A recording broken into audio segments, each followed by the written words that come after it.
All right. So now that we kind of gone through the summary, we could just go kind of blitz point for point, like anything that you wanted to talk about, anything that was like big or outstanding to you when it comes to like the lore, theories, or whatever. We just kind of go for it now. Ooh, okay. Wait, I have a list of like a million things. Yeah, I guess, kind of going chronologically, and maybe sure. this is the shortest point.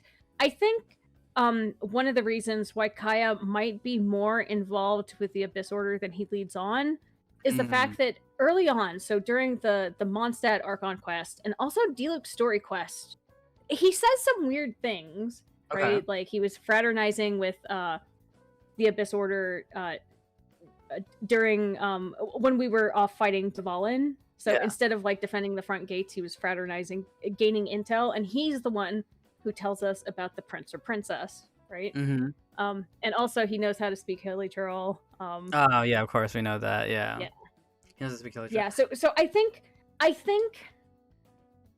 he's more involved, but he's my intuition Mm-hmm. is that he's treading the line. He's like kind of like he knows more than he's letting on, but he doesn't necessarily want that to be his path because he's happy just going to Angel Share every night drinking. Yeah, I think I think you're 100% right. I think he's kind of like the middleman in this kind of situation, and he definitely seems like a type of character who would be like, I'm keeping this information from the people who are closest to me for their betterment in a certain way. Mm-hmm. Like it's very much like Diluc in that way, actually. Like where Diluc is like had this whole persona as Dark Knight fighter, and he goes on protecting people, kind of like in his own way, like on his own type of situation. I honestly think Kai is very similar, but in a more sneaky way, where he's just like, I have these ties to the he has ties to the abyss, and he's maybe kind of using them right now, but ultimately, I think to the betterment of you could say like Mondstadt.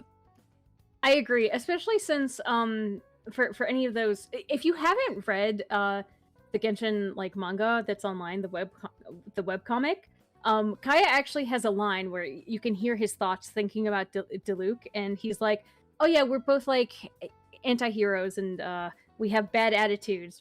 We're so similar in so many ways, you Mm-hmm. know." So that I think that rings very true. Yeah, and Vinny brings up a good point too. He says Kaya's father did call him their only hope. But hope to what? I mean that's a good question. What is he a hope for? Because the question remains about his origins with Conria, right? One thing that I've noticed for sure is that he has the Conria eyes, the like diamonds, but they don't look quite like Dane's or Clothar's. No, they don't, and I think they actually zoom in a lot into the faces to really show the star eyes, but to also show the difference. Yeah, yeah, yeah. Um, yeah. So, and in terms of, here's another thing. I think Kaya also doesn't actually. Here's one thing that I'll say. I don't think Kaya knows what the last hope thing means. I think that's one thing that he doesn't know, because Yeah, he does say he speculates that like, oh, maybe my father really just wanted me to have a better life, right, right, right. and I could see how Kaya might actually be wishing that. Like he might Mhm. be like, "Oh, I don't want to be involved in this. This is too much work. I just want to have fun. I just want to live my life, guys." Right. Like I could very much see a situation where like Kai's out living his life and things like that, and the Abyss finds him, and they tell him kind of about everything, and then it's like make your own choice type of situation from there. Mhm. Because I think maybe he started out maybe being just like just dropped in, and it's just like kind of fend for yourself, and maybe they found him later, for whatever reason, Mhm. and then yeah, now he's in this type of situation where it's just like found family versus like original family maybe type of situation, or it's just like what does he want out of life, or pretty much what does he want to do? Yeah, and I also think that fits with a lot of the themes in Mondstadt, because I feel like there are so many other characters who have, a found family Oh yeah, theme to them, Rosaria. like Rosaria, uh, Bennett with all his dads, Mhm, mhm. Razor with the wolves and Varka, and Good point, you good know. point. Yeah, for sure. Uh, yeah, that's pretty more or less that's it for Kaya. Kaya was like more like sprinkled into this quest, like for obvious reasons. Oh, okay, whoa. Actually, one thing I will mention, and I do want to ask you this question, is one of the Mhm. theories that I've seen popping out online is Kaya Calibert? What do you think about that theory? I feel like a lot of the theories do have some compelling points. But the thing that I fall back on is that we heard Kaya's father during the Vinelissa Fest, so the Okay. Ballads and Brews. Mm-hmm. His father spoke then, and he does not sound anything like Cloaktar. Like Okay. his father then sounds like very deep, very serious, very like rational. Well, Mm-hmm. Clotar is like Yeah, he's very off. unhinged, Yeah.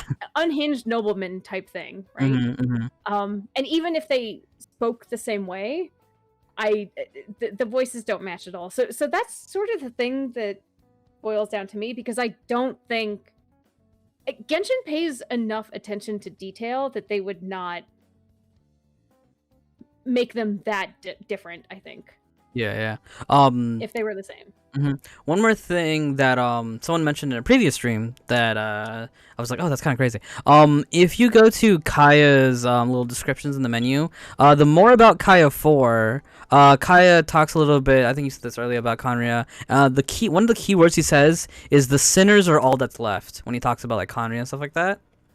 Um, what does that mean, right? The sinners are all that's left, obviously tying to the big bad himself, the sinner. And it's just like, the sinner's Hilly Churl? Is he counting himself as being a sinner? I don't know. Yeah, the sinners are all that's left, and they're not worth mentioning. Mm-hmm. Um, I think to me, so I actually don't know what he means by that, but what Mm-hmm. I can infer from that this is another reason I think he knows more about his heritage than he lets on. For sure. Because he specifically talks about sinners and also the way he kind of brushes it off like, oh, not worth mentioning, let's talk about something else. Mm-hmm. So I think he's aware of more nuance than he's letting on. So Yeah. Then he says, I like the idea that Kaya might be the only non-cursed Conrian, and that's why he is the hope. Hmm. I could see that. I agree. I love that too. Yeah, Honestly. I could see that. I could see that. Somehow he escaped the curse, and the curse we don't have too many details about because it's just like, is it just the people who were there in Conria when the cataclysm happened? Is like, if you happen to have left Conria, like, oh, I'm going on vacation to Inazuma, I'll be back, guys. Comes back, oh, like, like, were the people away when that happened? I'm not 100%, so I'm not sure, like. Oh, and here's the thing. I think they make it that intentionally ambiguous because Mm, I mean, it's hard to say like if he is a descendant, is it like just like, oh, he's just so far removed from the cataclysm that like he escaped the curse or yeah, but maybe being dropped in Mondstadt maybe save him. I'm not but sure. we do also okay, so it is implied though by Dane that like, oh, Clotar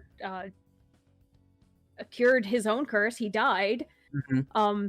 But because Kaya is a descendant, maybe perhaps there was a cure that was somehow found for Kaya and he was cured. Maybe, Um, maybe that makes him the hope too, that they found a cure for the curse. yeah, because I mean, there aren't a lot of Conrians around, it Hmm. seems, but Yeah, and Vinny's pointing out something that I actually had a revelation about myself, and this is like one of those dark revelations where you're just like, oh, so, and it's more headcanon-y, and to be fair, so I have a little kind of headcanon that, so they explain the difference between the quote unquote two curses. So the one for foreigners, pretty much people who immigrated to Conria, from the other seven nations, they got cursed to be Killy Churls. Now, to me, that's kind of implying that, oh, maybe that's why there's hilly churls everywhere compared to some of the other enemies, is because what if those hilly churls that are everywhere were originally from those seven nations, and it's just like Conria's gone and they kind of have this instinct to kind of go back home. Yes, I love this because this actually goes back. Like I said, I had some confusion about the having two different curses Talk about that now. seems Yeah, we talk about that now. arbitrary, but the way that you can get around that is by saying that like anyone from Tevat or any region is subject to becoming a hilly churl at some point. But there's something about the Conrians. pure-blooded Conrians with the Primogem eyes that protects them from turning into hilly churls. I don't have any explanation. Like there's nothing to go on. I mean, I have some crack theories, but That's fair. that's just one way to logic through that, because I mean, we also know that like on Dragonspine there is a Lawa churl there named Ukko or Uko, who is actually the scribe from Salvigdagnir. Oh, really? Yeah. So he's the one. He's kind of close to a Fatui camp. It's one of those things where you just have to. He has like the boss battle bar, and it says Uko. Yeah, I think I do know. I remember thinking like, why does this guy have a health bar? Yeah, but and in one of the I guess one of the like there's a scribe's box and a princess box, and they have some Salvigdagnir lore, which says that Uko was like the scribe for Salvigdagnir. So interesting. Okay. Yeah, no, I love the way they use the whole idea of the curse, that it's just like it's not two different curses. It's the same curse, but it happens to be applied in different ways. Like this curse has the effects of making you immortal and you turn into a monster, but if you're Conrian, you're resisting that aspect of it. Like you keep the immortality part, but it's just like you resisting the transformation to your body. is super intriguing because and this isn't even a crack theory, but it's super intriguing because Dane and now Clotar, they tout Conria as a godless nation. We don't need no god, we don't need no divinity. This is humanity. Like we are the shit, right? But at the same time, there seems to be something almost inhuman about them. Right? So something that's different. So I feel like there's a contradiction there, and I don't know if that's what they're going for, but I think that would be an interesting avenue if they're going for that. I mean, it's intriguing, isn't it? Right? The people who say like, you know, gods ain't anything. They ain't hot crap, right? Like that as soon as Clotar sees the sinner, right? He's frame one bows down. Like isn't it, like it's ironic, isn't it? But I mean, of course Clotar is a little bit off his rocker, but you know, it's still very, very interesting. Well, he is off his rocker, but you have to remember that like one of the defining points of his character and personality is like one of the first thing he says is like, "Oh, the gods hate him." He has never. That is not shaken. Even though he's crazy, that is not shaken at all. Yeah. So it's interesting that that's like the one core personality trait seems to be the thing that actually did a 180. One thing I want to mention that got mentioned in one of my streams a little bit earlier. I know we're kind of bouncing around a little bit, but that's fine. Is I'm cool with it.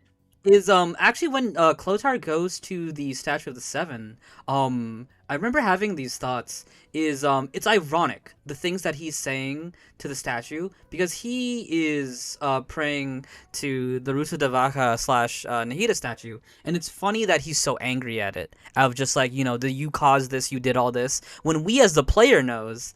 Actually, Ruta de Vaca wasn't even there during the Cataclysm. She was chilling with Irminsul, checking if it's okay. So it's ironic that it's kind of funny that he was saying that to a god who didn't even participate. Oh, and not even that. No, that's all very true. But this is implied to be after the Cataclysm ended.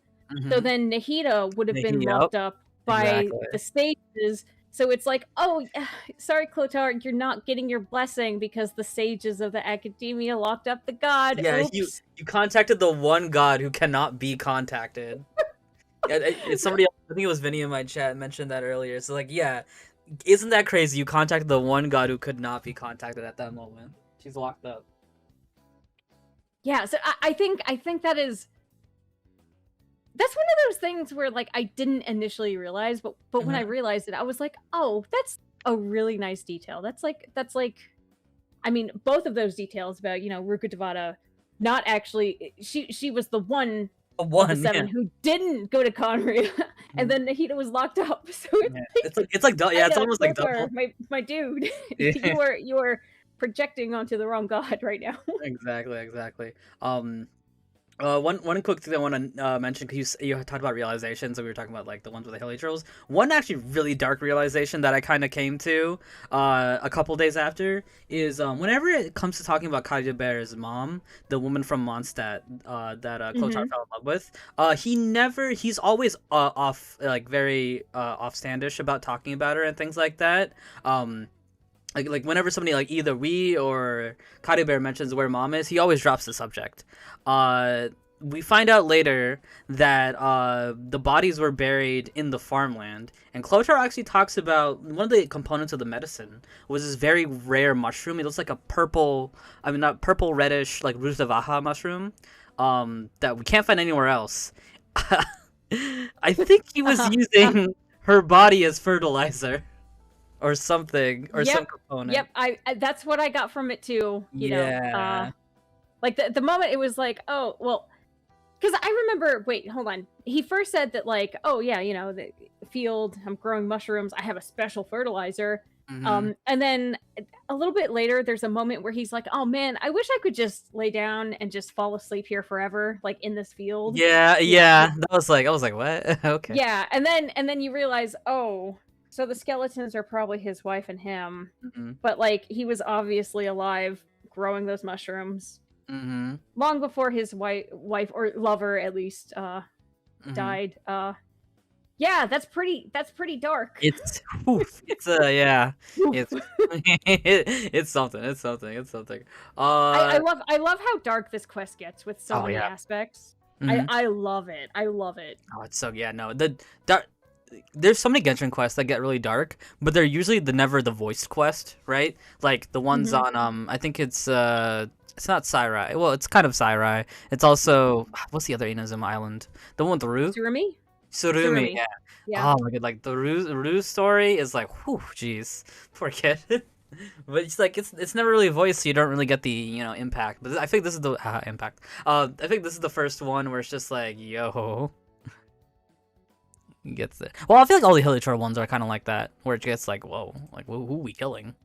Wait, also, do you remember oh gosh, when was this? The Mimi Tomo event? Oh, where you go around talking to hilly turtles. You meet this one hilly girl, and he's like, "Oh, I just want to die. I just don't want to live anymore." And it's like, whoa, this hilly turtle is going through some things right now, but like it makes sense. It's like, oh yeah, they're all suffering, you know, and that's why they're, you know, the chasm Archon quest with Dane, they're all like attracted, like, oh yeah, I just want to die and turn into this mud in peace, please. End my suffering. Yeah. The hilly troll stuff is always so crazy. It's always so great. One quick thing I want to ask about the hilly trolls that I definitely need some lore help here. Are the hilly trolls immortal? Like, do they, like, when we defeat them, are we actually killing them, or what? Do we know? This is one of those things where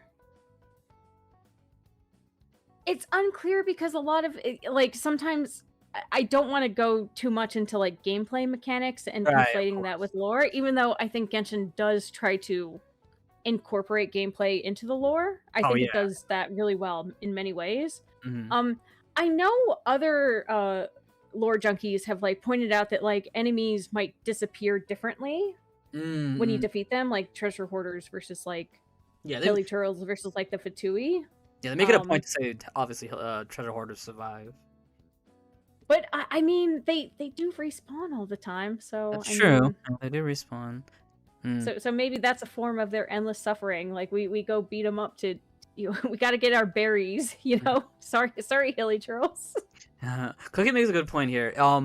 Apparently this statue will always look broken because we didn't put the dendroculi in here.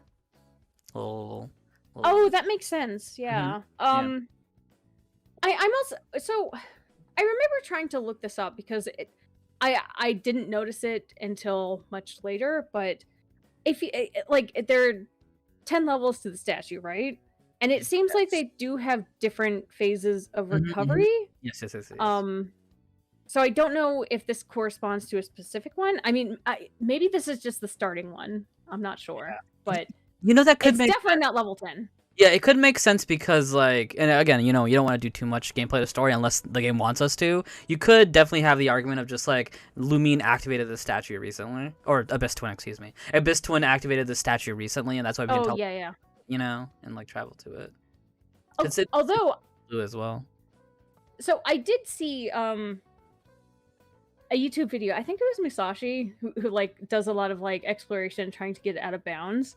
Oh yeah. And they actually did a lot of exploration and saw that apparently this is the only statue of 7 that you can find, Yeah. which Yeah. is and that could just be like, oh, well, they didn't develop the map for this. But Interesting. um Yeah, actually, two kind of points I want to make with that is just in case people never did it.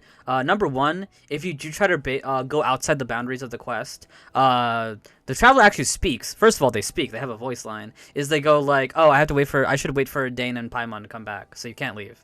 And then B is, and I completely forgot it. Oh, the entrance to the crazy domain is actually the entrance into Sumeru that we get to from the chasm.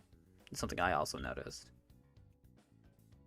do you mean the above ground one or one of the underground ones? It's one of the underground. Pretty much, it's where you enter to start your first quest in Sumeru of getting there, and you see the researcher run Oh, by. okay. Yeah, yeah, yeah. Oh, okay. Yeah, that's where the exit entrance is. Interesting. Yeah, because I made a point to be like, well, wait a minute, where was that? Like, I remember after the quest was over, I was like, where was that going? Oh, it was over there. I see. Mm-hmm. Yeah. Interesting. Yeah, so maybe it was there before. Maybe it's not there anymore.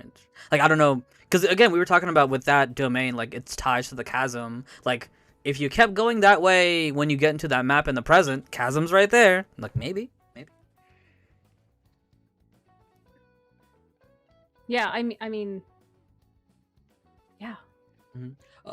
Next thing that I want to mention real quick, because I definitely cannot forget to talk about this, is when it comes to the center. So do you have any knowledge about Honkai Impact?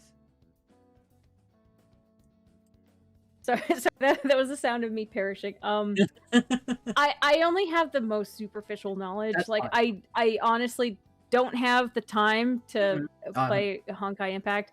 And I'm like already quaking because I want to play Star Rail, but I'm like, can I fit this into my schedule? True, true. Yeah, so I actually don't, but I've heard things here and there that So maybe there could be like another like connection, a little so bit of a actually, yeah, reference. so somebody in my chat, MXZen6, he actually Ah, plays Honkai, and I actually showed him this quest earlier and talked about this to him. As soon as he saw the crystal, he was like, "Yo, is that Welt?" Which is like the first Hersher in Honkai. I think is that what you said, MX? I know you want to give that explanation again, MX, for this crystal and like the Hersher thing. Or the first Honkai. No, it was the first Honkai. Excuse me. Yeah. When he saw this crystal, it reminded him of the first Honkai, or something like that. Is this stretching? Okay. But pretty much the wiki entry for Honkai is, in the terms of Honkai Impact, is a Honkai is largely viewed as a malevolent first, corrupting humans into creatures, and monsters and such into select Hershers. So that's what a Honkai is in Honkai Impact, is a malevolent force that turns humans into monsters, which made me think, humans into monsters, huh? Right? Okay. Okay. Yeah, like either we want to go with connections of like Helios, or do we want to go like connections to like maybe the Armor Knights kind of in the chasm, things like that too, like the power to turn humans into monsters.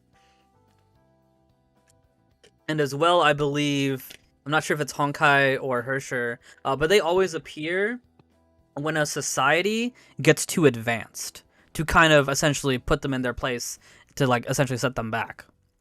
Uh, which may have happened in Conria. Maybe. Mm-hmm. Possibly. It's definitely something to note, at least. Yeah, I've definitely heard people make the connection between like, oh, the Abyss and Honkai before, but I don't know enough about Honkai Impact to Fair, yeah. really say anything about that. But I'll have to give this a think because I know one idea I had was that this was the second one who came, so the second throne of heaven. Yeah. Who You definitely might like give a little summary for that because I'm not too aware about the second throne. oh so in Before Sun and Moon it gives so Before Sun and Moon is a book that you find in Enkanomiya. Conria actually tried to steal it from Enkanomiya. And Orobashi actually got executed by Celestia for reading it. Ooh. So it tells the story of the Primordial One coming to the world, defeating the seven sovereigns, splitting into four shades, and basically creating humanity and creating the Arc Project or something like that, which again I think has some Honkai connections. Yeah, I think but I'm not Arc Project is a Honkai term as well. Yeah, so it was like this sort of happy utopia, but then at some point there was this giant, so it was the second throne of heaven, so the second who came. There was a big war. They basically pierced the firmament, brought delusion, plague, and destruction to the world. And that's when the celestial nails started dropping. And it's implied in some artifact sets that the Primordial One, or Phanes, was dropping the nails to combat this alien invasion. So it's also implied that in those sets that the Primordial One won the war, but it seems to also imply that this second throne didn't cease to exist. So it didn't actually win the war. It won the battle at the time, but it didn't win the war. So there may be some underlying like, oh, second throne is still hanging out somewhere. He's still around in the shadows, whether it be this crystal or something else. Yeah. Yeah. So one of my ideas is that this is like a meteorite, basically a haunted ghost meteorite that speaks to you. Okay. Maybe I can see that. So yeah, one thing MX put out here, the Honkai man, is he says the mere fact that Otto, Honkai character, found Dvalin of all things when looking through multiverses kind of tells me that the worlds are connected and in the same universe. Yeah. So that's been. I know about that because I've seen like the video and the screenshots of like, oh, there's hey, look, it's Dvalin. Hey, dude. Yeah. What are you doing here? Yeah. Anything else? I feel like I was bringing up a lot of topics. Anything else that you had? Oh wait, sorry. Can you say that again? Oh yeah, I was like any of your points you want to talk about, because I feel like I was bringing up a lot of my own points, but. Oh, I didn't feel that at all. Okay. I feel like I'm actually talking a lot. Like... did you have any? Because I have some more, but I wanted to make sure that your points got out here too. The one I know you had some more. Oh no! Don't worry. If you get me talking about any points, I will. They will be spewed. I will subject all of you to them. No problem. Don't worry. Yeah, but yeah, go ahead. I want to hear more of your points. Okay, cool. So one of the big things that I haven't really heard anybody talk about this actually. And makes me happy because maybe it feels like, oh, am I the first person to kind of recognize this? Is I want to talk about names. I feel like names are a big thing in Genshin, but they haven't kind of hit up why they're important, right? So obviously, some of the things that we know is like there are a lot of demon names for pretty cool characters like Beelzebub, Baal, Morax, Barbados, even Paimon. Those are all demon names in certain mythologies, right? So names carry a big thing in Genshin. And me, I am a Persona player, SMT player, so I kind of know these kind of names because they've been brought up in those series. Um, Hmm. Another name I want to talk about is actually Clotar. So for kind of two things, because I actually Google searched this a little bit and I found that out actually. So Clotar was actually a person in real life, Clotar the First. And he actually Yeah. had a son named Calibert, who ended up, I think they were royalty in Paris, I believe that's what it was. That's kind of interesting. Yes. I'm not sure. So it was. Oh, you know? Okay. Oh gosh. Yeah. Yeah. Well, I obviously looked it up too. The Merovingian dynasty Yeah. is like one of the main sources of the names, I Mhm. guess. Because when I was looking it up, Kari Bear had there were different people named Kari Bear. So, but there's this one main lineage of the Merovingian dynasty. Okay, I cool. think I may be saying that wrong. I've only read it. No problem. So that's not what I wanted to talk about in terms of names. Is the name Clotar? The one I wanted to talk about is actually, and again, comes from my Persona SMT kind of knowledge. Is Clotho? I don't know if you guys ever heard of Clotho. Is it Greek mythology? Clotho. Yeah, there you go. You have Ooh. Clotho, Lachesis, and Atropos. Those are the three sisters of fate. The three sisters of fate, and follow me here, those are the ones that loom, I believe it is the something of fate. This is the web of this thread of human fate. There you go. Clotho spun the thread of fate, Lachesis dispensed it, and Apothros cut the thread. So, thread of fate, loom of fate, Ooh. I think there is a connection here. I think Clotho, the one starting it, and he says about Caribert is like he's going to do something bigger, right? You know, he's going to become part of the Loom of Fate. And my theory is, this is my theory. I think the Loom of Fate is what the sinner kind of uses to, because the sinner has a lot of words, but one of the specific things they say when they're kind of pleading to Clothor is like become a transcendent one and I shall shed a tear for you at the end of time. I think the Loom of Fate is actually a way that the sinner can see all of time. Like they are using, let's say, the life force or the time of people, and actually they're using their life to be like, okay, I'll start of time, end of time, and they can just kind of observe it in like, you know, a Loom of Fate. You can see people's fate essentially. Hmm. I like this, Mhm. and here's why. So I remember, even with the trailer reveal, I was like looking up Kari Bear, and I was like trying to like figure out any connection with existing lore, Mhm. and the most I could find is like maybe some stretch, and then when they introduced Clotaire and Kari Bear, it's like okay, well, still a reference. Like there have been no references to French dynasties, Mhm. so I was like, how does this fit in? But I personally, and you guys can correct me because this is also my just theorizing, but I think um Hoyo likes to mix and match and like try and reference things sort of obliquely because they don't want to do a one-to-one. They kind of want to, They piece together their own lore from like different things. they take a But lot I of think inspirations, yeah. yeah, but I think actually going back to the three fates Mhm. is really interesting. Yeah. That's really interesting. I do like it. Mhm. Mhm. Yeah, and because I I thought about that, and again, and the those it's specifically called the loom of fate, right? A loom is something that you weave, and then obviously fate means like, what is the future of this person, and maybe this is his method of tracking it or being able to. And the three fates are actually uh spinning and wait, I don't know the I think spinning's right. yeah, they're actually working the threads, right? More or less, yeah. So real quick, I do want to take a quick break because an ad is about to start, and I don't want us to be like caught in a conversation. It's just like people are listening, and it's just like, oh my goodness, ad.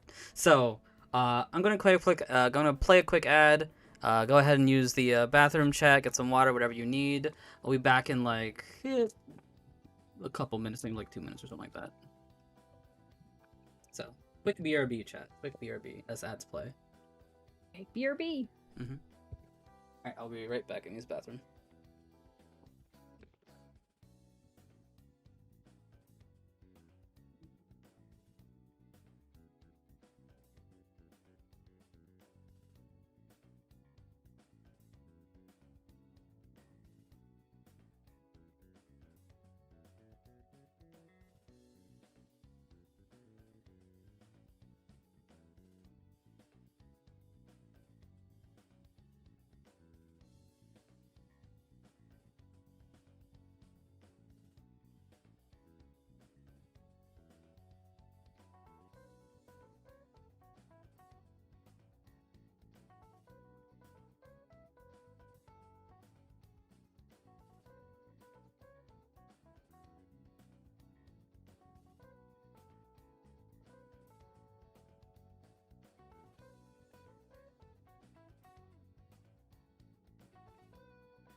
I'm back. Yellow.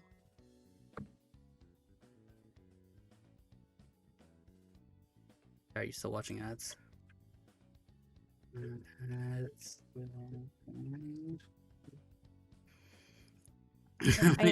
I am back myself. Nice. I'm just asking chat if ads are still going.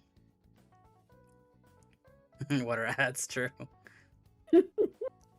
I guess one quick thing I'll mention, it says ads are still going for like 40 more seconds. Just kind of more of like little tiny gameplay things. This is actually the first time we meet hilly trolls who are unarmed, and they still do combat. I don't know if you saw that when you were doing the quest.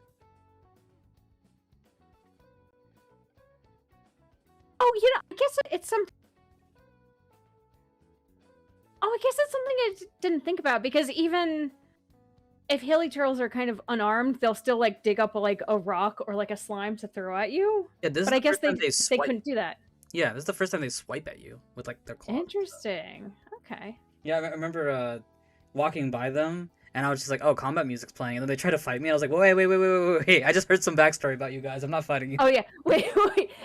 That was also a jump scare. I remember like following them, and then all of a sudden it's like, why is there battle music playing? Yeah, one more small thing I want to mention before we get into the crazy stuff, just in case people are coming back from the break, is to talk about the lector for the first time. I think it definitely implied that the Fortune lector that we meet here actually inspired the future heralds that we meet in the Abyss Order. I think Clothar took his impressedness to heart, and he's just like, all right, I'm making my elites look like that one guy I found. I mean, I'd buy it. I'd be like, yeah, that makes sense. Because what is it? We haven't. Somebody mentioned it earlier. This guy actually, the enemy that is this actually does have a name. I think it was Cookie or somebody else who. Wait. Oh yeah. Maybe I think yeah, it Cookie. scrolled up too hard I, fast in chat. Here it is. I remember that, Abyss Herald Frostfall. which is interesting. Because that is not what he's called here. Yeah, this is a Fortune Lector Secret Keeper of Fate's End, which is an interesting title. Keeper of Fate's End. So would Fate's End be the sinner or the place that they enter?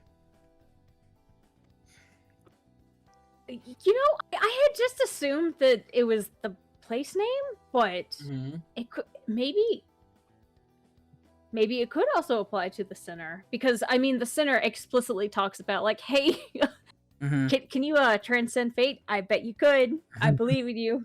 Yeah. One thing someone mentioned in chat: does Loom imply there's a thread of fate for each person?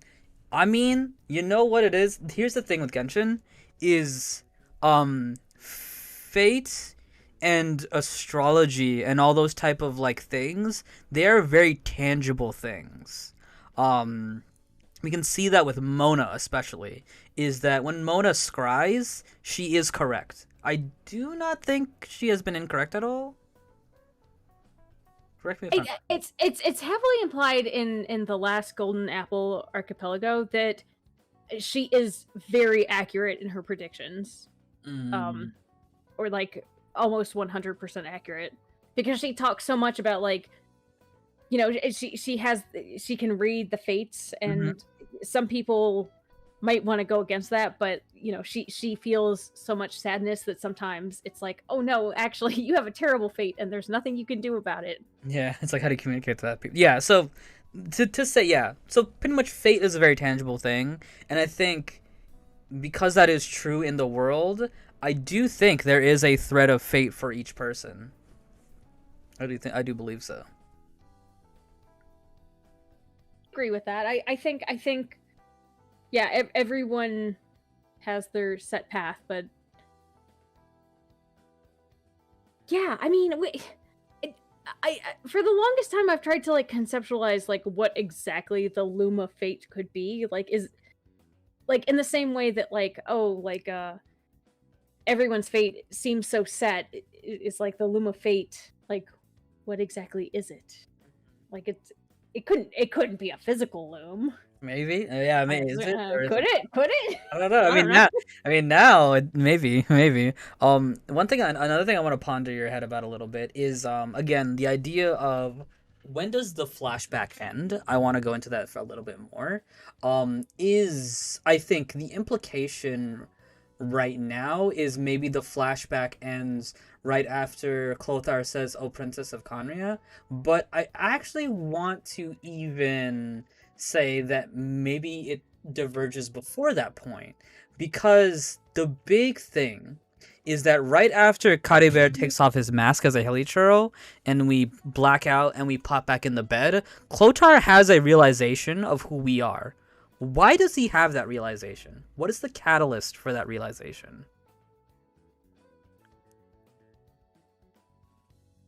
Right, how did he just realize that? Like, because again, for us, what we experience is that we pass out. Did the Abyss Twin do something, right, that made him kind of realize that? Did something happen when that energy sputtered out? Maybe we still pass out, but maybe something happened to us when that happened and he like noticed something? I don't know, but something happened that made him have the realization that we were Princess of Conria. Wait, hold on. So this is hold on. The gears are turning right now. So Okay. So I guess it's something I didn't think about much. I was like, oh, you just pass out and wake up. Okay, I had like a on the fly, I don't want to say crack theory, but I did mention before that it's interesting that you're living the memories of your sibling, right? Yeah. And you seem to be doing everything the same. Yeah. What if that blackout is a skip because the decisions diverged? Okay. Well, yeah. So what if the sibling actually did something different from what you had done? I Yeah. don't know. Guys, that is actually a crack theory. I don't know, but Yeah, no, the closest thing we get is if you when the traveler has a realization, they start freaking out and it starts flashing back to what really happened, right? The last scene that we see is the Abyss twin reacting to the energy coming out. That was the last mhm. like little quote unquote cutaway that happened. So do they pass out? I don't know, or maybe there's something else happens. You know, that's Yeah, that's the real. that's interesting to think about because I mean, a traveler and I assume the sibling Mm-hmm. because I mean they're basically interchangeable in terms of like their powers and stuff. Mm-hmm. But like why would the traveler just or the sibling just pass out? Like it does seem arbitrary when you think about it. Oh man. Mm-hmm. Oh no, my brains my Yeah, no, brains in overdrive right now. it's a low key thing, but it's definitely something. It's definitely something. Um. Oh, but a very interesting point to bring up. Hmm.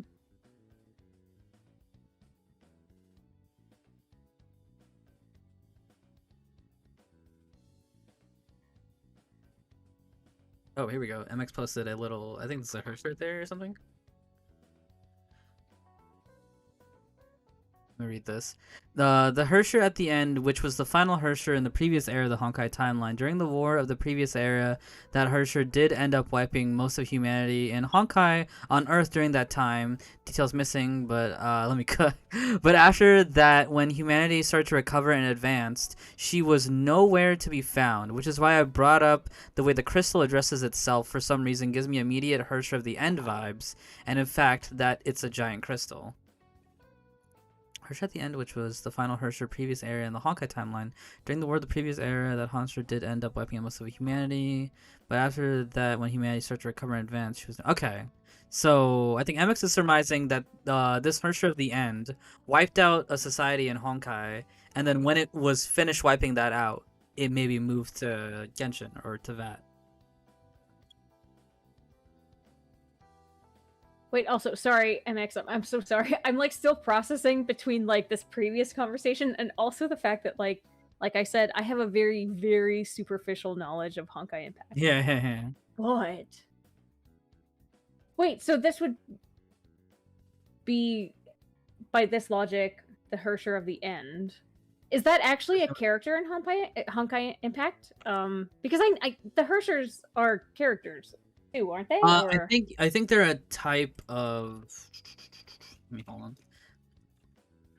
on. They are like they are very powerful. There you go. Hershers are humans that have been... Hershers are humans that have merged with Honkai energy and has given the will of the Honkai to destroy the current era of human civilization. They are exceptionally powerful, wield otherworldly abilities, etc., etc., etc. Pretty much, it's a human being possessed by Honkai energy. It seems that have the power of Honkai to destroy the current era of human civilization. And yeah. Okay, interesting. The first Hersher was Welt, as I think Honkai said before. I mean, MX said before, Welt. Wait, I'm so sorry. This is just a side note. That's the same Welt in Star Rail, though, right? Because I've seen him in Star Rail, and I just think he's like the most charming grandpa character. I love him. I actually don't know. I don't actually know much about Star Rail. Star Rail I have the least knowledge of. The main thing that I know about Star Rail is apparently there's a lot of garbage can lore and like trash can lore. Like legitimately, you can like investigate trash cans. Oh, okay. That's the only thing I know. It's been hard to follow. I didn't get into the beta, so. Me neither. Yeah, no, the final Hersher, the Hersher of the End that has the power for our class, but the previous 13 before her. Yeah, theoretically could be many things. Is it the same? Oh yeah, actually one not playable, very important to the story. They're basically slightly weaker Archons. Same well as in Star Rail. That's why I wanted to play it. Okay. Oh, okay. Watch the trash can connect to the sustainer. True. Wait, Vinny. No, if it did, oh, that would be so funny. Actually, wait. Now that MX mentions that, the whole Hersher of the End, what is it? The Hersher of the End in the previous order during the war. wiping out most of humanity. And then when humanity recovered and advanced, she was nowhere to be found. You know what that reminds me of? That reminds me actually of the conversation Nahida was having with Dottore, where she's just like, Heavenly Principles has been quiet for a while. Maybe if I destroy this, like they'll wake up. You know? I Ooh. wonder, was Hersher of the End finished? Did they feel like they were finished when they wiped out Conria or whatever they did? That they're gone now, or maybe they felt like they were finished when they wiped out the Visheps, and then they're gone now, and they're actually not there anymore.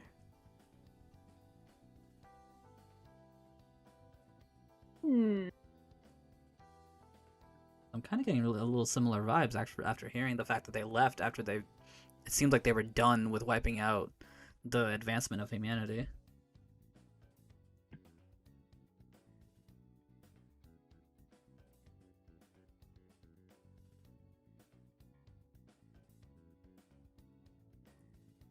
You know, It takes a lot of time for me to wrap my brain around Honkai lore, just because Mhm.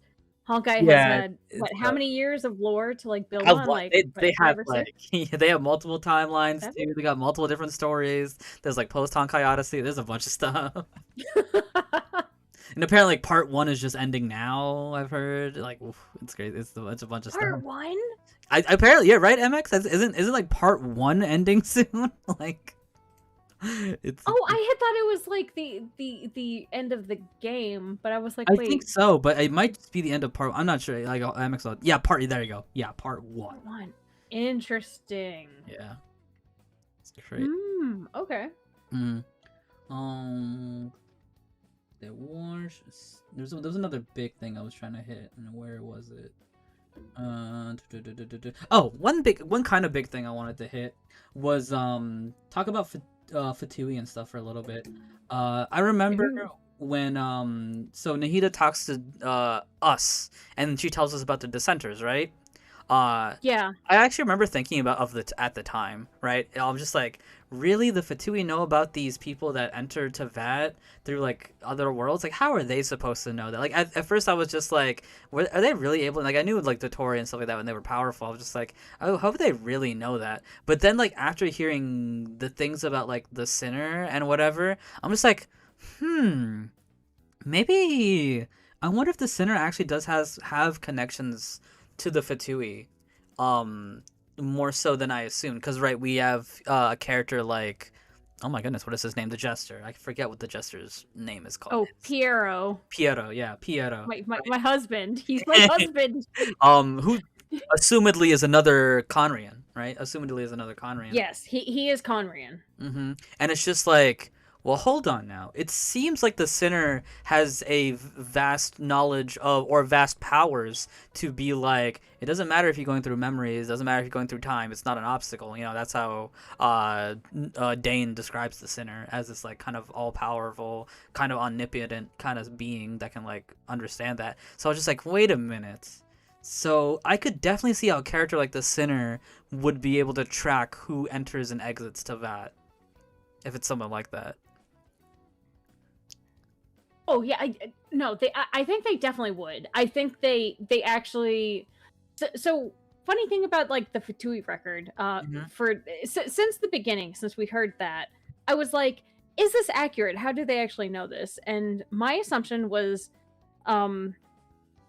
initially that they might have a descender amongst them. So one of the harbingers is actually descender.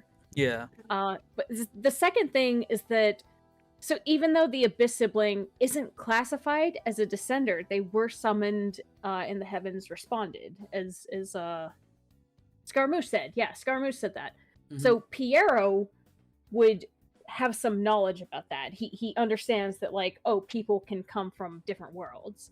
So Yeah. I think there are those different things. Mm-hmm. Oh, but here's the thing. I think the Sinner would actually, out of anyone, have a very detailed record of every descender, right? Or like where everyone is, because if this is a being who can see past memory and time, of course they would know this. They can override time and Irminsul like easy. So Yeah. oh, go ahead. Oh, sure. No, I was gonna talk about something different, so you can finish that.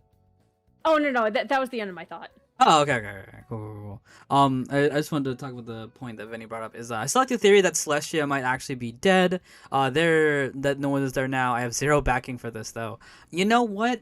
You know what that reminds me of? Have you ever played and or heard about Nier Automata? Yes.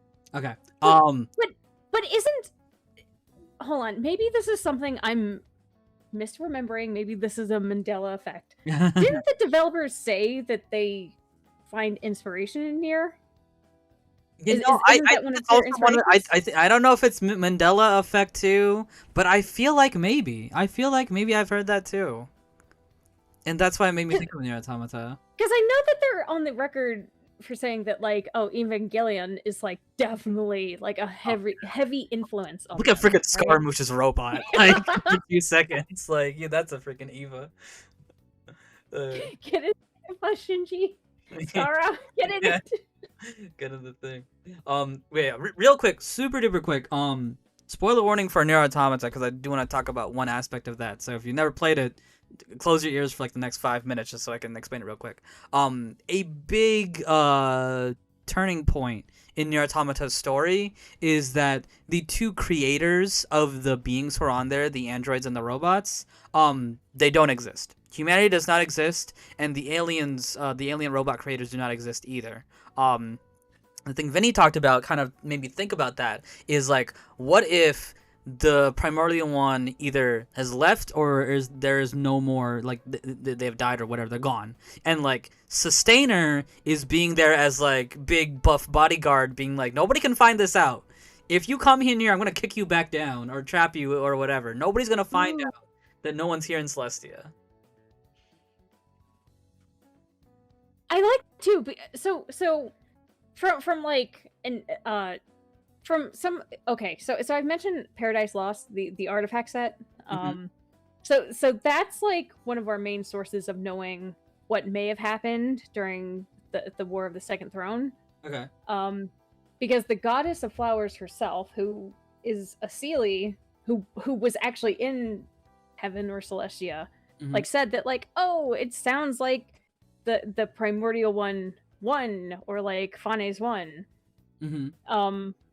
But the more I think about it, I'm like, well, she isn't necessarily like the number one source. Like, she could have been lied Mm-hmm. to by someone like, I don't know, Mm-hmm. the sustainer of heavenly principle, saying like, hey, no, everything's fine, guys, get out. Which is what I forget what the head of Yorha in Nier Automata also does. They also try to hide it too, the fact that there's no humans for whatever reason. Because actually, you know what? Another thing it makes me think about. It actually makes me think about visions. So one big thing about visions is, and they don't mention it ever in the main game, it's kind of like more side material, is during the Vision Hunt decree, there were no Electro Visions being handed out. People assumed this was Raiden's doing, the Raiden Shogun's doing. When you actually talk to Raiden about that in the menu or whatever, Raiden says, "Oh, I actually didn't know about that." And then she speaks like she has no control over who gets visions. It has to do with your, what is it, ambition? Yeah, ambition, and there's another aspect to it, which always made me think personally, I wonder if Celestia did that intentionally, like made it so no Electrovisions were put out during the time of the decree, to kind of make it seem that Archons are the one giving out visions, when the reality is something completely different. Ooh, yeah, and that's a good point, and also one of those things that people might miss unless you actually go into the character stories, Mm-hmm. because that's like such a huge It's big, yeah, big it's actually part. pretty big. That is like one of the main like plot points of the entire Archon quest. But then hearing that, it's like, oh, you actually have to read A's like voice lines, right? Mm-hmm. And she just kind of casually says like, oh, that's a thing. Mm-hmm. And it's like, oh, this changes a lot. Yeah, it's like, it's not just for the quest too, it's also for like everything, because I feel like most players also assume that Archons gave out each of the elemental visions, right? Oh yeah. I think plenty of other characters and NPCs have alluded to that or said that explicitly. I couldn't name them, but Yeah. So it's a big assumption when in reality it's like no, actually it has to do with your ambition and something else, whatever that something else is. hmm hmm Ugh. So yeah, so, yeah. yeah, that's another thing that's always interesting to think about. Mm-hmm. For sure. There was something else that I wanted to mention. I'm trying to remember what it was. Oh, yeah, I remember now. It was the Traveler. So, the Traveler actually does some things that I wasn't ready for. When Clotar asked the Traveler, "Do you believe in gods?" the Traveler's response, I did not expect that at all. Um, their response was pretty much just like, "I don't believe in gods, but I do consider them my friends." Slash, I have had encounters with them, essentially, which is really interesting to me. Oh yeah, and the way that they say like, "Oh, but I'm friends with some," or "Oh, Mhm. I'm enemies with some," which Yeah. Which would be either for for the player's perspective, that would be like all the Archons we've met and befriended versus the Saritsa. What that meant for Lumine, or Abyss sibling, I mean, I don't know.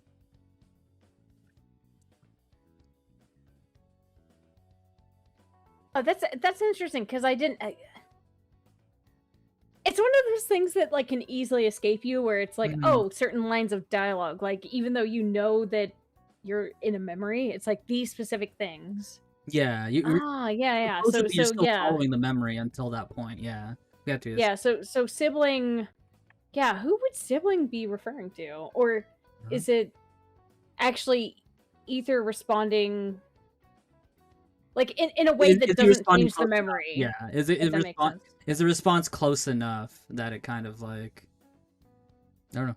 Yeah, it's like no matter what he says, it doesn't change the what happens. Yeah.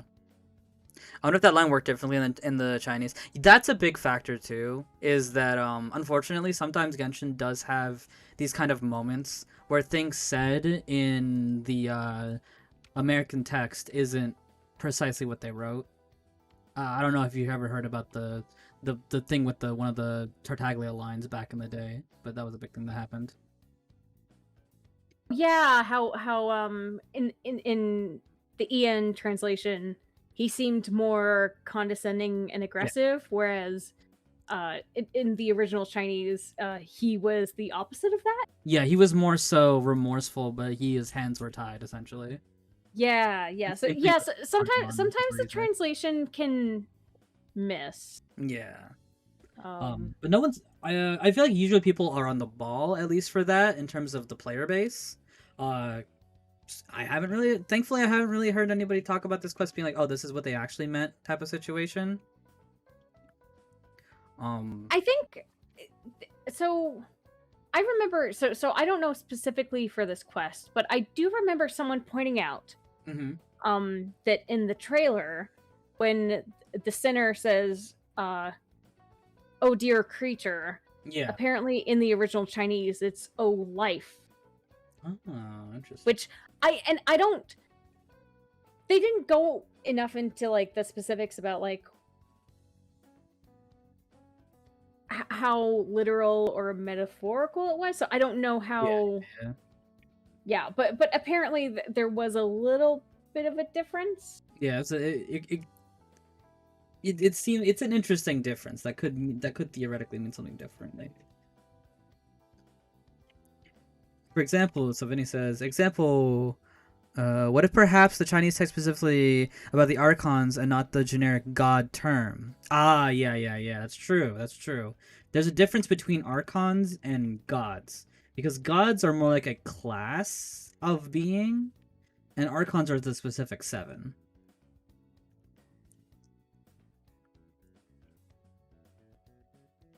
I haven't seen anything on that, so if I don't see something on it, I assume that the translation is good because usually people make the Twitter threads when But yeah, the translation is bad. yeah, So, yeah. Presumably we would have seen it. but maybe I missed it, or Yeah, I don't know. I mean, yeah, it's a lot of dialogue. It's a lot of dialogue, and you definitely need those people that like understand like both the languages very well in order to figure that out. But yeah, so one of the other things I want to like dig deeper into that we touched on is kind of Lumine and Dinsliv's like relationship. One of the things that I think was intentionally done by the writers is they wanted to point out how much Paimon and the Traveler genuinely like each other. Like they're like they tease each other kind of like siblings, but they genuinely care for each other.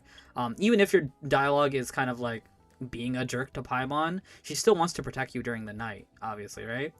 Um, if we go to the couple scenes that Dine has with the flashback Abyss siblings, he seems more direct.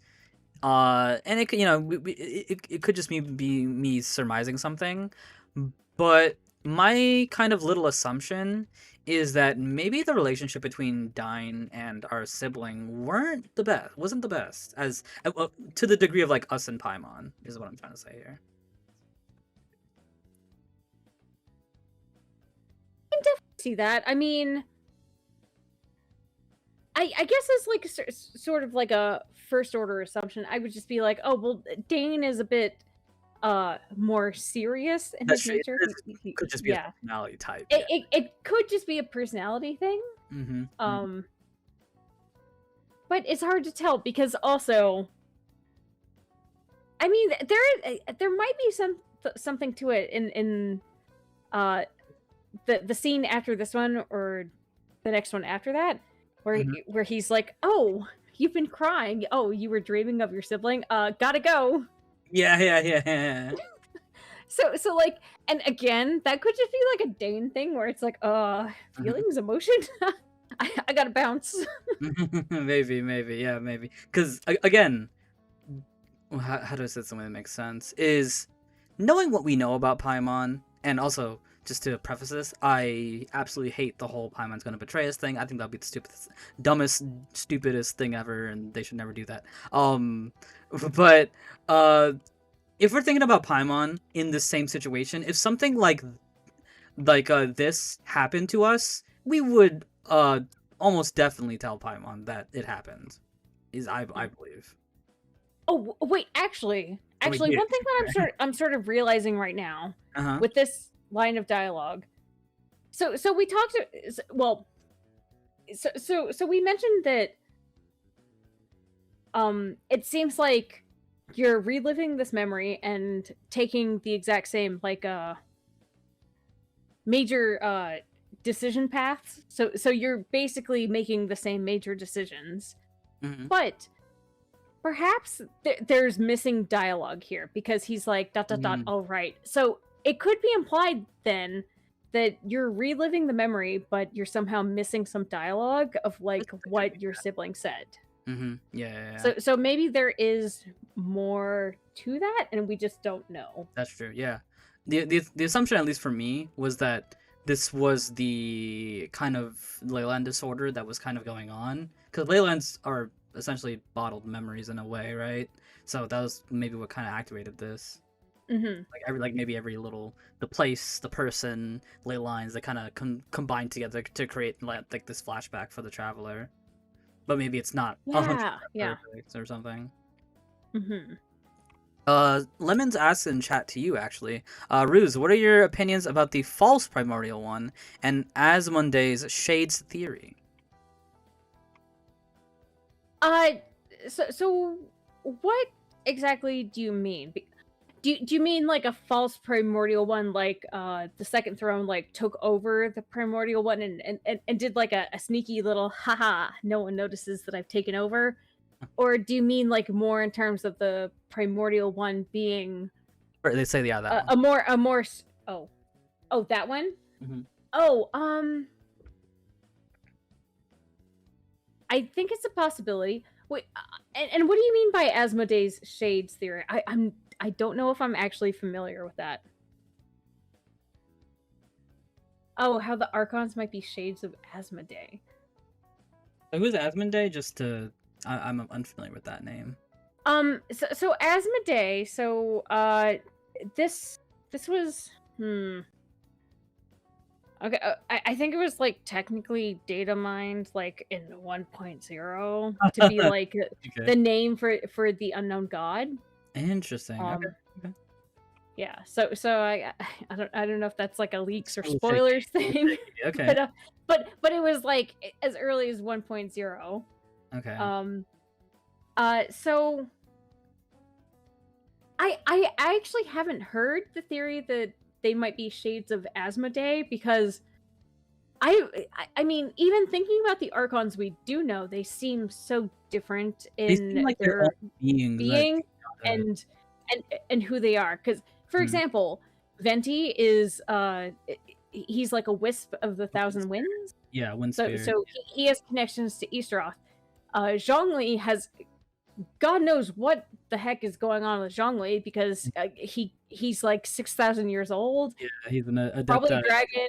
Like people have theorized like, oh, is he descender? Like he has so Oh, many really? different things going on.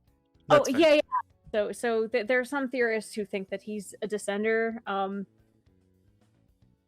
I personally don't believe it, but it's interesting to Interesting. look at. It Like is. It is. um yeah, and then of course like A and Makoto are completely different from them. It's like Yeah. they were just They. uh, No, it's I don't really even know what to too much. classify as. Yeah. For all intents and purposes, they seem like humans, low key, or gods, whatever you want to call it. There's nothing. They've always been who they are. Like they're the first of the original Archons who've never really changed appearance, which is interesting. Interesting point. Like out of all of them, they seem to have like the most human, but they just happen to be like super strong and OP. Because Yeah. and then when you look at Nahida or even Ruka Devada, like they're avatars of Irminsul. Like Nahida was Right, like exactly. literally a branch from Irminsul. So they all seem to have these very different but powerful sort of origins. Like Origin. Zhongli, I don't know about like Mhm.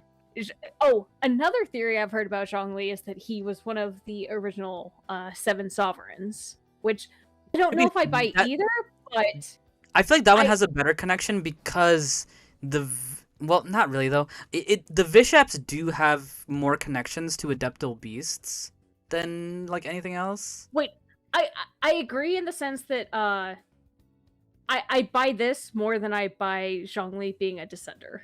Yeah. Because he also has a dragon form, so like I mean dragons, bishops, And then you what is know. it? His pet dog, the king of the Vishaps, or whatever. What was his title? Something like that. Aisha, could you Saha. forget him? Our little frog dragon boy. Yeah, no. He's our homie. I love him. I love him. Yeah. I mean, yeah. If Zhongli was said to be a bishop as well, I wouldn't be surprised. But I don't think he shares enough themes that we know with the bishops to be one. Obviously, the eyes being the biggest thing. I know Zhongli has changed appearance and things like that, but I don't know. It doesn't. It seems like he's just an adepti. Yeah, yeah. So I guess the point that I'm trying to make is that like all the archons just seem to have very different origins, and different very different sources of power and just history. Yeah. So it's hard to make like one singular like thread between all of them. Mm-hmm. Oh, and especially considering like with Ruka Devada and Nahida, there is implication in the lore that Deshret, so King Deshret, the Scarlet King, The parentheses. Al-Akmar, was the one who was originally offered the Gnosis. Oh. Potentially, maybe. I don't know. And he rejected it because he was like, oh no, I want to hang out with my friends, the Goddess of Flowers and Ruka Devada. Like, I just want to hang out and chill and rule with them. Yeah. Okay, Lemon says, you know how you can manipulate Irminsul and how Arusudavaka was erased? What if Irminsul was built around not only recording time, but also manipulating Archon's memories and origins, since we know they can do that?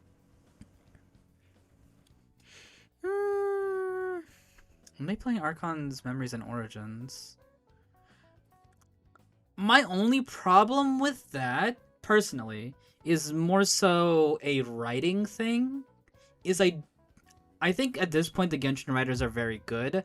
I don't think they would try to pull those backstories we told you for these characters? They're all wrong. Like, I don't think they would pull that. I think So they like to reward people for like figuring things out about their lore and their world. And to keep things something like that from hidden, I I don't think they would do that. I agree. And I've had. Wait, can I share a crack theory? Yeah, go ahead. So one of my crack theories. So like Zhongli's second story quest, Mm-hmm. really delves into the erosion that Aishtaha particularly faces, but also Zhongli. Like Mm-hmm. Zhongli has said, like erosion, like it's Oh, a can I big just say I deal. love that concept, the erosion as a concept. I love it so much. So a part of me, like I remember at some point thinking like, what if erosion is like you've lived so long and your memories are eroding Mm-hmm. because there have been so many Irminsul rewrites about the world that your memory is kind of scrambled. So, and then you just kind of like, you don't really remember how things truly were, you know? Okay. But that's a crack theory. You know, So, yeah, I mean, you know what? Maybe I think breaths. I think maybe not directly that might be true, but I think maybe breaths of that could be true from the things that we see. Like, because I think the reality is, when Ruta de Vaha is removed from Irminsul, everybody forgets except for theoretically all the dissenters because they were never part of the world in the first place. mhm. Um, but let's say, for example, us as the players, right? We only know something changes if we knew about it happened before. So we know Ruta de Vaha was alive and now she isn't. So let's say an Archon's memory. Let's just say, for example, something about Ajdaha changes. We wouldn't know that because we never knew who he was before and after, right? Uh, so I think maybe that could be a thing. And then going maybe even further, right? To kind of like maybe kind of my own theory is going back to what I think the Loom of Fate is, which is like the ability to see past, present, future in an actual Loom of Fate. What if the Loom not only can do that, but it can also kind of influence Irminsul from wherever the center is? Ooh.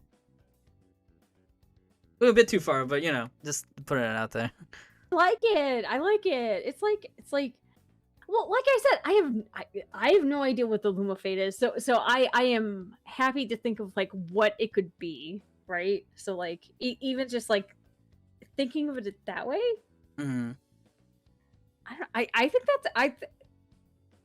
that sounds like a cool way to think about it, like a valid way. Yeah.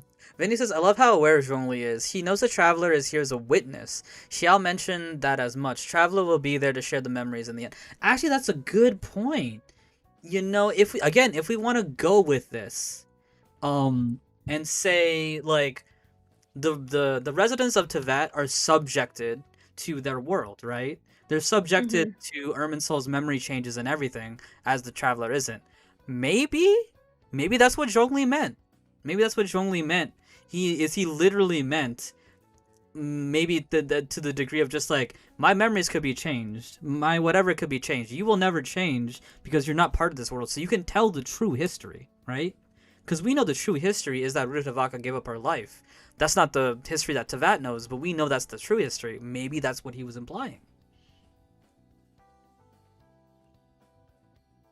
I like this, and I think this actually gets at my one main thing of like people, like I said, some theorists were thinking like, oh, Zhongli is a descender, Mm. but I feel like that he's basically said like, oh, I can't record things like I would want to. You can. So it seems like Zhongli can't be a descender because he can't remember things as they were. Maybe he's lived long enough he can recognize that like, oh, some things don't make sense, or like maybe I don't know, someone told him something, but Mhm.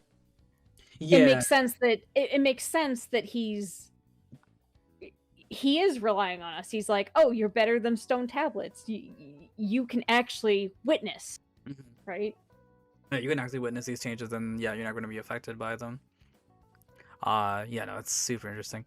So Spade says, Ruse, I've always been confused on what archons are. Are they people who ascended to godhood, or do they start out as gods? We kind of talked about that a little bit. Yeah, they seem to be mostly At least for two of them, uh it seems like ascension to godhood. At least with Venti for sure, because Venti says he starts off as a spirit. yeah, but he doesn't start off as a human. So it's Yeah, like there is a level of ascension, but at least in not two. necessarily starting from like a human form. Like it could be like a lower elemental being Mm-hmm. just kind of winning the war, you know? Yeah, yeah, yeah. Like that's yeah, that's yeah, that's the interesting thing is that there are more gods in this world than there are archons. I think God is just a more, like I said earlier, more of a class of being, right? Yeah, yeah. Is it Because we Osiris a god too? Am I crazy? yeah, Osial is a god.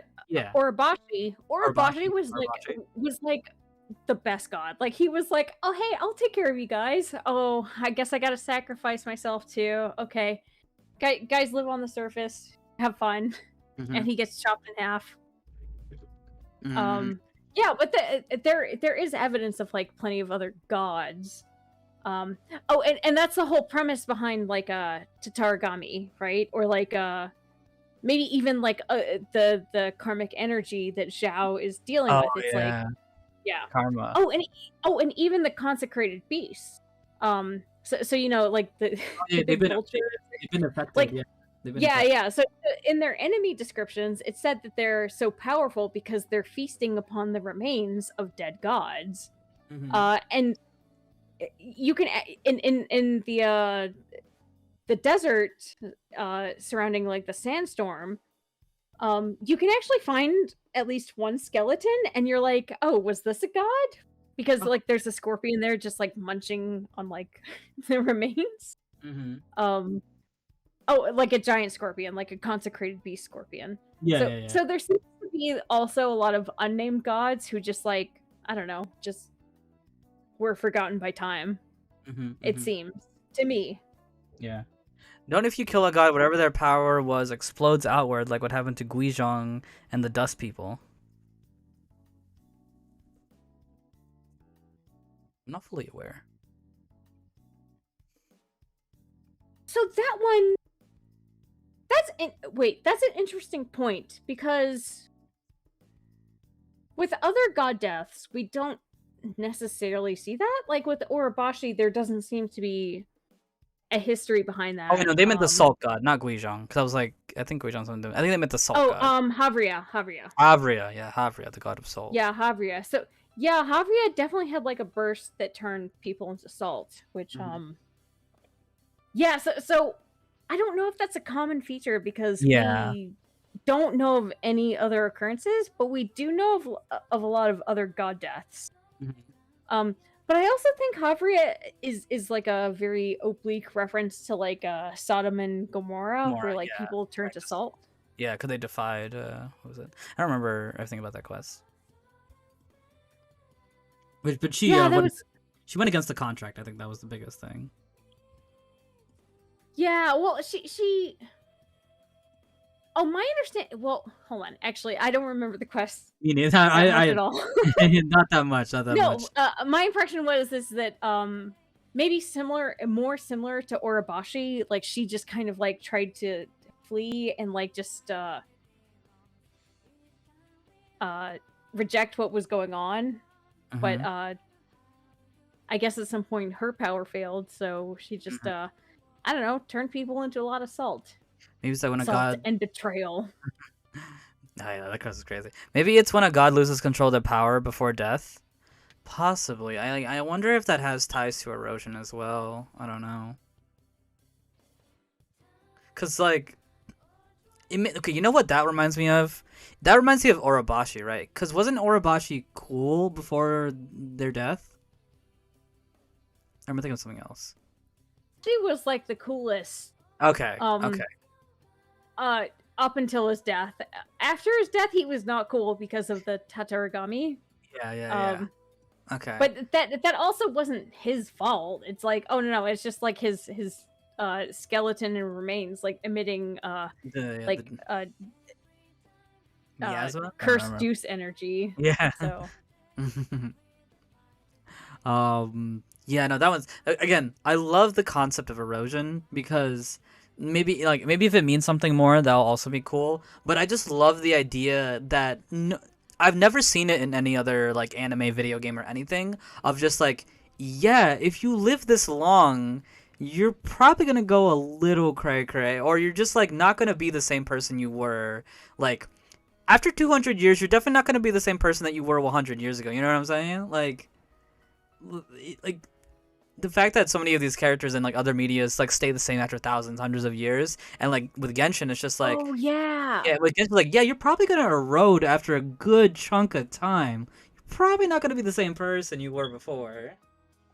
And yeah, and that's a good point. That's something like really cool that they do, where it's like acknowledging that like after living so long, like your perception changes. Like Mm-hmm. in this case, into madness. I mean, I Mm-hmm. think wait. This is a side note. I'm so sorry, No, you're but good. like You're the good. only other example I can think of this is like, have you ever read the Watchmen comics? No, I have not.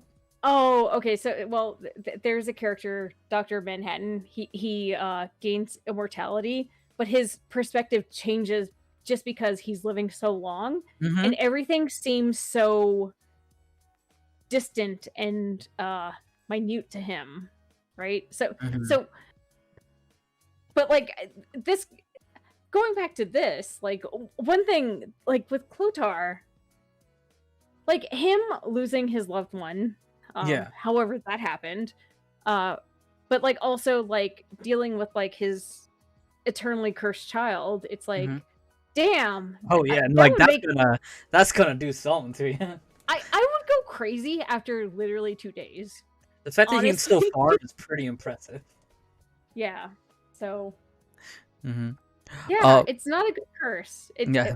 It's a good curse in the sense that like, oh, it does the job, but it's like, oh, not fun to have. Oh yeah, no, 0 yeah, to 10 it does the would job not on. recommend. Oh yeah, it does the job all right. That's for sure. So Brett says, and I'm sorry if I missed some of you guys' chats. So yeah, we're sometimes that happens. I wonder if the Hexen Circle has much more to do with major events than what Alice has said. I'm wondering if the voice inside our heads was the witch that Alice said can talk to people in our heads when she wants to lead someone down the right path. If so, that would mean some of the Hexen Circle has access to Irminsul, and I'm talking about the mysterious voice that was in our head when we ventured into Irminsul with Scaramouche. I think that it's confirmed because there is a sideline with the Traveler if you finish Scaramouche's quest. Um, yeah, so at the end of Scaramouche's quest, you get a mysterious voice, and that is, oh, sorry, spoilers for Windbloom. So Yeah, spoilers for Winston. spoilers, but that is N or Nicole, so the one who can randomly interject. Mm-hmm. But also we have had, oh gosh, I forget when this was said, and maybe it's been said multiple times, but they do establish Hexenzirkel as an association of witches who Mm-hmm. specifically investigate Irminsul. Mm-hmm. So they are very aware of Irminsul. But also another thing that I don't know, some people might not remember is that like Rhine is there. Oh And yeah. it's like, oh, she's just like casually presented as like one of the witches, but people seem to forget that Rheindotter was the greatest sinner. She literally created Durin and all these Rift Hounds and the Rift Wolves, right? Yeah. Like these You know, maybe experimentation over some other Ryan things. Rheindotter. So if Alice missed anything, like an important point is that Rheindotter, according to existing literature, Rheindotter contributed, if not caused, the cataclysm. Like, Okay. yeah. So, Yeah. No. but we still don't have exact details on that. I mean, my working hypothesis is that it was a bit of an oopsie. Oh yeah. But yeah, no, she created a lot of created or summoned a lot of these abyssal monsters, perhaps accidentally. But yeah. So Rhydaughter, we get a line about her being like, oh, she's Albedo's mom. But also Yes. remember that sorry, this is a side note. It's probably the reason Albedo might go insane later. Well, especially since in the second Dragon Spine event we got, so we meet the Albedo Albedo Prime, I guess. Well, the Yeah. Albedo clone, like the original Albedo, Yeah. who was supposed to be fed to Durin, Mm-hmm. because apparently his other clones were fed to Durin. I think that it's been so long that even I'm not remembering. Yeah. So Rhydaughter is interesting. Yeah. Maybe terrible, but definitely interesting. In my previous highlighted comment, sure. If you lose memories with erosion, would then with time Xiao loses original karmic debt? I don't know. I mean, the thing with karma is it's a very interesting thing. I remember some people talking to me recently about karma of I think it's connections with withering. I think it was that. I'm not sure if it was that or something else. Even I don't completely understand karma. I don't know if you guys know karma a bit better than me. I've never really understood it too much. Yeah, the debt. So I think sometimes it's hard to make analogies just because every region uses very different names for everything. Yeah. Karmic debt, to me, I think I originally thought it was like, oh, this is more like a fighting monsters with abyssal corruption, but in fighting them, being corrupted yourself. And I think that's what happened to Bozacious. Yeah. Yeah, so I think but I don't know how erosion would actually interfere with that or interact with that. The only thing I can think of is that you could definitely say, in the early parts of him being in the deepest parts of the chasm, it did feel like he did erode because he didn't know who he was for a good significant portion of that. Oh yeah. Oh god. I think of that cutscene. I just want to. Oh, I'm sobbing. He was a good man. He was a good man. That cutscene hits. You definitely do feel bad for That Shao. was a good cutscene. Like the musical cues, like the art, so spot on. Mm-hmm. Yeah, that was absolutely fantastic. Yeah, go ahead. Oh, go ahead. Sorry. I was gonna say, gonna just highlight a message here. Could Calibert possibly be Kaya Alberic? And if so, does he have a much bigger part to play? I think we talked about that very early. You may have missed it. I think you said something about the one Mondstadt event. I don't know if you want to repeat that. Oh, yeah. So, Bread. Can I call you Bread? So, I've heard a lot of people say this, and I think there are a lot of good compelling points, but the thing that like kind of draws me back from that is the fact that in a recent patch, like wait, when was the Ballads and Brews, like the Vinelissa Fest? That was only like three patches ago, 4 patches ago, 3 maybe. oh, not even. But you actually hear Kaya's father speak during that event, and he sounds very like resolved. It's a very deep, resolved, strong, like he has intention. And if you compare the voice to Clotar is like very unhinged, like kind of like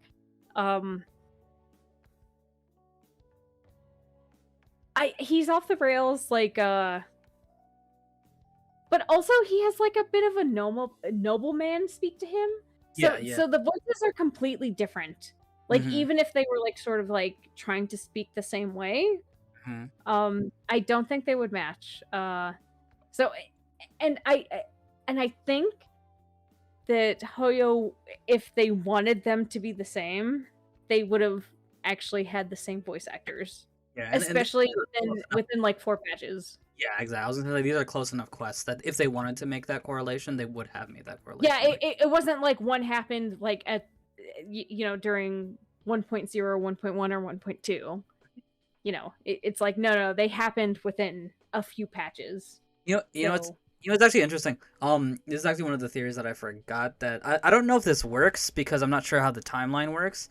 But one of the small theories I had after this quest kind of came out, one of the first things I thought about is the way Clotar talks about his son. He says, "This is my illegitimate child," right?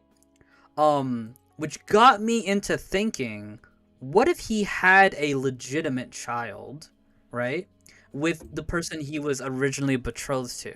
We would be a pure-blooded Conrian, right? Um, and again, I'm not 100% on the timeline just because I don't know about the timeline. So what if, let's say, for example, so Clotar has a child with pure-blooded Conrian woman, and he has a child with the Mondstadt woman who becomes Calibert. What if that whoever that was were banished from Conria because Clotar went with a Mondstadt woman and he was royalty and he wasn't supposed to do that. What if that whoever mom and son that line ended up being Kaya's line?